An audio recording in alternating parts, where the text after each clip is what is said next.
A gente recebe agora o ministro do Empreendedorismo, Márcio França. Ministro, boa tarde, seja muito bem-vindo ao Bastidores CNN. Eu agradeço a presença do senhor. Já queria começar a nossa entrevista falando sobre os alcances do programa Acredita, que busca facilitar o crédito a empreendedores. Os resultados estão satisfatórios, ministro? Bem, se você levar em consideração que é a primeira vez que se faz um programa especial, né, para quem fatura até R$360 mil, é claro que eles são satisfatórios. A gente tem milhares, dezenas, centenas de milhares de empresas que estão conseguindo levantar algum dinheiro, primeiro desenrolando os seus problemas e depois levantando algum tipo de financiamento, né, que vai até, se for de homem, a empresa, até 30% do faturamento, se for de mulher, até 50% do faturamento. Então, mais de 100 mil já fizeram essa opção e a gente fica contente com isso. Eu acho que é uma novidade no governo atender essa faixa, que fatura até 360 mil. Mas se você pensar que elas, no total, são 19 milhões de empresas, de CNPJs, né? Significa dizer que o Simples, mais as empresas de pequeno, as MEIs, elas, no total, formam 99% dos CNPJs do Brasil. Então, ainda falta muita coisa para chegar. E eu acho que a grande dificuldade que nós temos é a comunicação. Porque a gente fala aqui, às vezes, com vocês que têm credibilidade, com televisões, com rádios, enfim, até faz comerciais pagos, né? Mas as pessoas, elas têm uma certa, eu diria, uma prevenção, né? Elas falam, acho que não é para mim isso aí, não é para mim, não é possível que eu consiga encontrar um empréstimo desse, porque esse empréstimo, ele tem 6 meses de carência e depois ele tem um juro de 5% mais Selic para depois da carência. Então, para muita gente, isso seria uma real solução, né? Dá para você até trocar a dívida anterior que você tem e quitar por essa nova e aí ganhar um novo fôlego, né? Então, como vocês sabem, as pessoas que estão acostumadas a não serem percebidas, elas ainda não conseguiram encontrar nesse ministério e na força que o presidente Lula pediu para que desse a esse grupo de pessoas o empenho, porque a pessoa fala, não, acho que não é para mim, não é possível que eu consiga isso, né? A gente fez um cartão, e eu queria até mostrar para vocês, porque esse cartão está disponível para todo mundo que, nesse instante, é cliente do Banco do Brasil, mas daqui a pouco vai ser de qualquer empresa, né? Esse é o cartão do MEI, né? Com esse cartão, que tem atrás os seus dados todos, né? Você pode adquirir automaticamente aqui pela passagem do QR Code e do código, enfim. Você tem direito, aqui você passa tudo de maneira online. E você pode ir lá pedir no Banco do Brasil, ele é gratuito, ele não custa nada para você e ele te dá direito se você for MEI. Então, estou falando que 15 milhões de pessoas têm direito e, assim, se você comparar com esses 15 milhões, pouca gente ainda entrou nesse benefício aqui. É uma grande questão que o grande empresariado, não, o médio empresariado, né, ministro, está acostumado. Já pegou crédito em outras instâncias, sabe investir, quitar essas dívidas.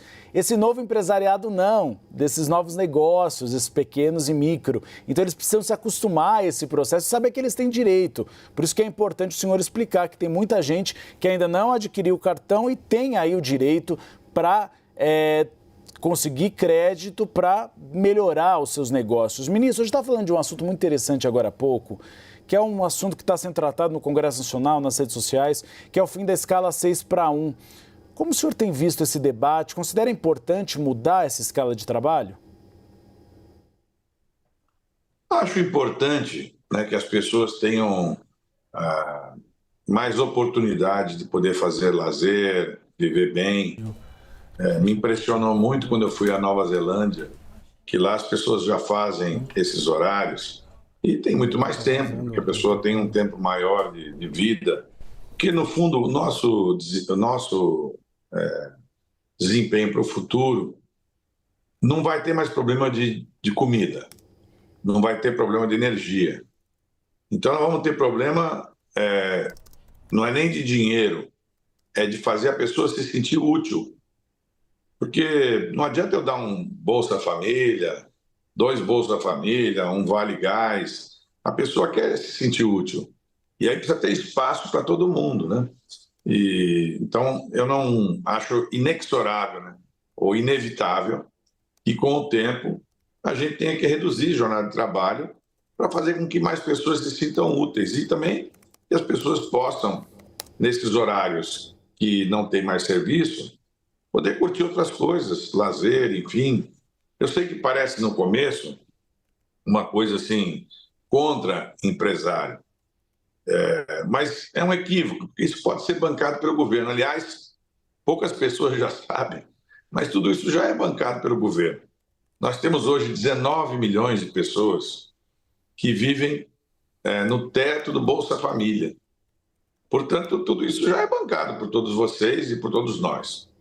Nós temos um sistema único de saúde que banca toda essa estrutura. O que nós temos que fazer é criar mecanismo de atrair as pessoas a se regularizarem. Por exemplo, é inaceitável que a gente tenha uma única empresa que certamente a Tainá, o Gustavo, o Pedro e a Clarissa certamente usam, que é o iFood, que tenha 350 mil motoqueiros trabalhando para eles, com 0% de oficial. Tudo no informal. Mas tudo bem, só que o menino se machuca de moto e vai cair no Sistema Único de Saúde. Aí, se o menino tiver um problema grave de saúde, ele vai cair no BPC nosso, né? No Sistema de Contribuição Continuada, de benefício. Então, não é correto. Eu fiz uma conta outro dia para a diretoria do iFood e eles ficaram até constrangidos, sabe? O CEO e o pessoal. Porque nós fizemos uma conta.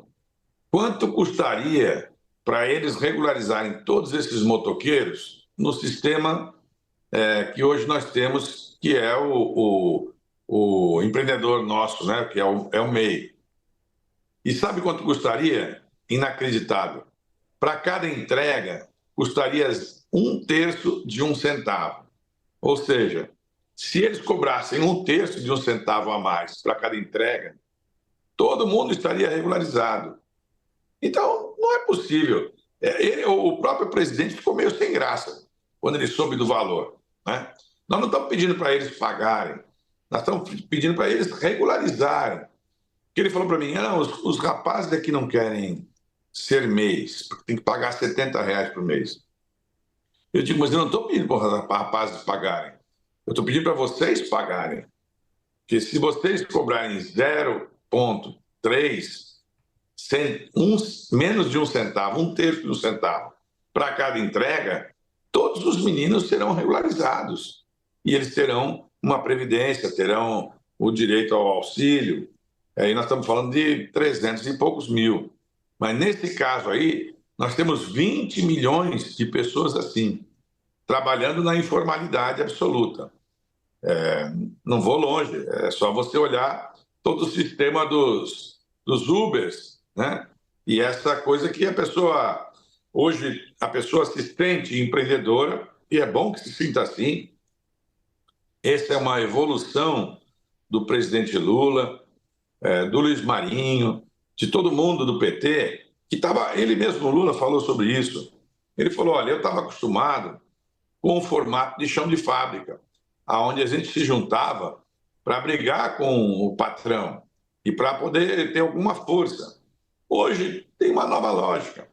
E essa lógica, a gente concorde ou não, ela existe. E é melhor que a gente oficialize para preparar essas pessoas para a página seguinte, que vai ser da reforma tributária. Então, eu estou assim, bastante esperançoso que a gente possa aproveitar essa discussão do 6-1, do 5-2, enfim, de mostrar para as pessoas que nosso objetivo não é atrapalhar a vida de ninguém. Ao contrário, Nós queremos que todo mundo empreenda. Senão a gente não ia lançar um programa como esse, que já disponibilizou 4 bilhões de reais, bilhão de reais. Olha, para vocês terem uma ideia, Pedro, que conhece bem, tem origem lá no Sul, lá no Sul, no Rio Grande do Sul, 38 mil empresas fecharam suas portas com aquela situação da enchente do Vale do Taquari e da Grande Porto Alegre. A gente já reabriu 33 mil das 38 mil. Mas reabre como? Com dinheiro do governo federal. A gente empresta 100, a pessoa sai do banco devendo 70, para pagar daqui a 2 anos, com um juro de 4% mais a Selic. Então, assim, o governo serve para isso, para, digamos, administrar conflitos, né? Então, independente da situação que nós estamos passando do ponto de vista político, eleitoral, as coisas todas passam. Eu fui num evento outro dia, Gustavo, lá em Florianópolis, acho que é Florianópolis, não onde tem aquela praia bonita lá, enfim, vou me lembrar, Santa Catarina. E aí, em Camboriú. E aí o pessoal começou a vaiar, todo mundo que era do governo, vaiar e tal. E eu falei para eles, olha, eram 4 mil empresários, pequenos empresários. Eu falei, olha, eu sou um empresário de 44 anos com a minha empresa. E eu sou sócio das câmaras de gente lojistas esses 44 anos. Eu já passou pela minha cidade governo do PT, do PSDB, do PFL, do DEM, do PCdoB e tal. A única coisa que não parou de chegar aqui no meu comércio foi boleto para eu pagar. DARF. Não parou de chegar. Então, todo mundo conta uma história que alguma coisa vai ser melhor e tal, mas a verdade é uma só. O governo vive de arrecadação e nós temos que encontrar mecanismos de fazer com que os empresários, especialmente os pequenos, que formam esses 99% do CNPJ do Brasil, percebam que nós não queremos imposto dessas pessoas, porque elas não têm renda para isso. Um rapaz que tem um barzinho, uma loja, um comércio, um Ford Truck, que fatura 30 mil reais por mês, e que parece muito, quando ele tira no final do mês o lucro líquido, ele tira 2 mil reais, 2.500. Se furar o pneu, se ele bater o carro, se tiver uma ação trabalhista, se tiver uma enchente, ele já fechou no prejuízo. São então, as mudanças, né, ministro? São as mudanças no mercado de trabalho. Eu até estava lembrando, o senhor falou do impacto inicial. Se a gente pegar as manchetes, por exemplo, da criação do salário mínimo e do 13º salário, também foi um terror na época e já se transformou numa cultura brasileira e é muito benéfico para o trabalhador. Vou chamar o Pedro Venceslau para fazer uma pergunta para o senhor, ministro. Me já mudar um pouco aqui para a questão política. Eu tenho visto cada vez mais manifestações de lideranças do MDB reivindicando a vaga de vice do Lula em 2026. A mais recente foi do ex-presidente José Sarney ao Estadão. Eu gostaria de saber como é que o senhor avalia essa estratégia do MDB e se o senhor acha que seria uma boa ideia que Geraldo Alckmin viesse para São Paulo, eventualmente disputar o governo aqui de São Paulo para tentar entrar no interior ou é uma vaga de senador. Eu penso que um cachorro mordido por cobra fica com medo até de salsicha, né? Então, se eu tivesse que criar uma relação de novo, eu não criaria com o MDB, porque tudo isso aí já aconteceu, né? A verdade é uma só, os partidos políticos, eles estão montados na mão de pessoas individuais e os partidos até são associados ao nome do dono, né? Vocês conhecem muitos donos de partidos. Então, o MDB hoje está montado numa estrutura do Michel, né, que por sua vez é o Baleia, mas no fundo é o Michel. E eu me dou muito bem com eles. Mas eles estão na Prefeitura de São Paulo e estão no governo de São Paulo. E essa somatória, Prefeitura de São Paulo e Governo de São Paulo, eles se juntarão para montar o ovo da serpente que virará o adversário do Lula na próxima eleição. Essa é a regra. É claro que eu adoraria ter o Renan, o Jader, o Eduardo, enfim, as pessoas do MDB do Nordeste são muito simpáticos ao Lula, mas eles não controlam o seu partido. O MDB está na mão do Tarcísio, que por sua vez está na mão do Kassab, do Valdemar. É uma opção, eu acho que é legítimo, mas esse grupo estará contra a gente na próxima eleição. E na minha visão, se eu pudesse me antecipar, né, eu diria, olha, cada um para o seu canto, também não dá certo, eu não posso te favorecer para você vir contra mim, né? As declarações do prefeito de São Paulo contra o Lula, a favor do Bolsonaro, o Bolsonaro não existe mais, é uma ficção, né? Ele é quase o metaverso da política, né? Uma pessoa que, enfim, não está mais no jogo, mas o que ele pensa está no jogo. E o que ele pensa estará representado por esse grupo de pessoas que formam o governo de São Paulo e a prefeitura de São Paulo. Essas duas estruturas estarão contra o governo federal na próxima eleição. É assim que eu penso, né? Gato escaldado tem medo de água fria, né, ministro? Conversamos com o ministro do Empreendedorismo, Márcio França. Ministro, muito obrigado pela presença aqui no Bastidores CNN. Espaço sempre aberto para o senhor. Muito obrigado. Agora, é preciso notar o seguinte, né? Com todas, para finalizar aqui. A gente já passou por isso outras vezes. Nós passamos na eleição passada, quando ninguém achava que seria possível tirar o Bolsonaro. E a gente juntou o Alckmin e o Lula. Pode ser apertado, 1%, mas nós tiramos, né? Nessa eleição parecia impossível tirar o Marçal. Aí foi, tá pau nele, nós tiramos. Nós vamos tirar eles de novo e vamos ganhar a eleição. Um grande abraço, boa tarde.